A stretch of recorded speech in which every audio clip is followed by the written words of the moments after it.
Today we're in Menard County, Texas, at the location where the remaining members of the famous Dalton Gang were killed or captured. So who are these men, and what brave lawmen faced those outlaws? The story centers around Sheriff and former Texas Ranger John Lafayette Jones, who grew up on his family ranch working as a cowboy. We visited the site of the ranch and family cemetery, which was established in 1886, located near historic Bandera Pass, which is another history lesson. John's parents and other family members are buried on the ranch in the well-kept Jones Family Cemetery. It is located, however, on private property behind several locked gates, but can be accessed with permission from a local historical society. The grounds are designated as a historic state cemetery with the marker dedicated by the state of Texas in 2007. The grave of John's father, John Alexander Jones, is located here. He was a member of the Texas State Minuteman Militia under Captain John Tobin, serving during several Indian and Mexican uprisings, somewhere around 1859. By his early teens, John Lafayette Jones had accumulated a few cattle and even registered his first brand. On June the 4th, 1874, he joined Company F, Frontier Battalion, Texas Rangers under Captain Neil Caldwell. The muster roll of that date has the following description: John L. Jones, age 18, height 6 feet, blue eyes, light complexion, and brown hair. After leaving the Rangers, John left Bandera County to join his brother, James Isaac Jones, who had settled in 1878 just over the Kimball County line in Menard County, and established a cattle and horse ranch. James came from Bandera with 30 head of cattle, 2 horses, and a mule.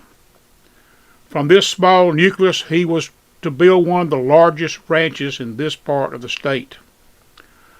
Following his arrival on the settlement in 1874, 8 Comanche Indians made a raid, running off with most of the horses in the valley. According to Peace Officer Dee Harkey in his book Mean as Hell, a party consisting of John L. Jones, Jim Isaac Jones, and 45 others took to the trail of the Indians and their horses.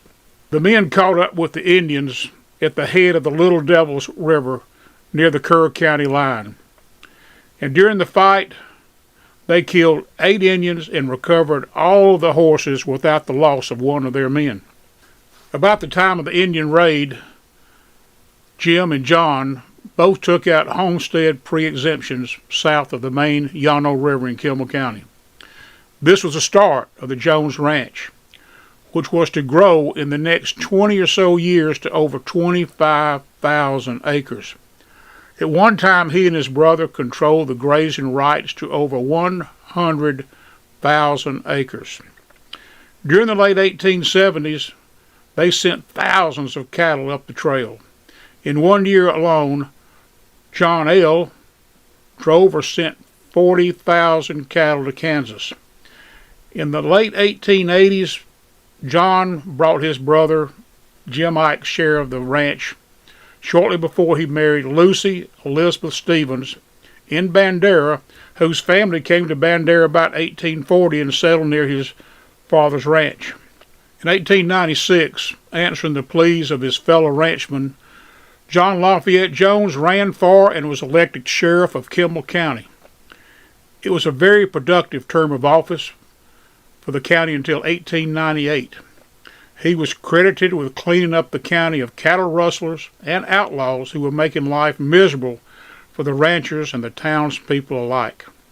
Among those stealing horses and cattle in the county were the remnants of the famous Dalton Gang. On February the 6th, 1897, Jones and a posse made up of John Turman, Tom Taylor, who was one of the Taylor boys from DeWitt County, Oscar Latta, who later worked with Ranger Frank Hamer. You might remember Hamer was the one that captured Bonnie and Clyde. Also John Gardner, T.W. Frazier, and Bob Owens caught up with the outlaws at the head of Bear Creek in northwestern Kimball County. In the fight that took place just over into the Menard County line, two of the rustlers, Jim Crane, Christopher Columbus, Jord or Judd Knight, were killed and buried on site. A third, Jim Knight, was wounded, captured, and sent to jail.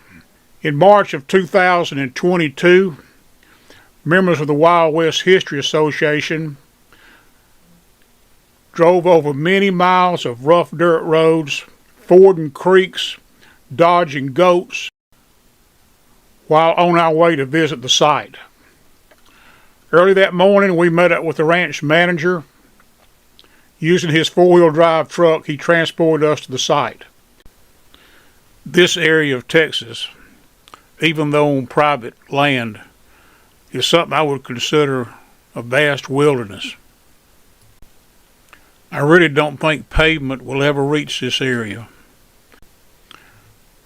The paper map that I drew to get us to this location actually worked much better than the GPS and the topo maps that I had with me.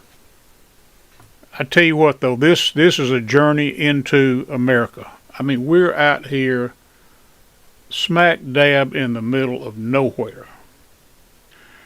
He informed us that the rustlers selected this spot as their campsite because of the natural spring-fed pond. Today, due to drought and over-irrigation, the spring is dry and the pond is all gone. We didn't find the graves, but you got to think about it. The soil is, I mean, I've never seen so many rocks in my life. So I doubt they could have dug graves. They probably just piled rocks on top of them.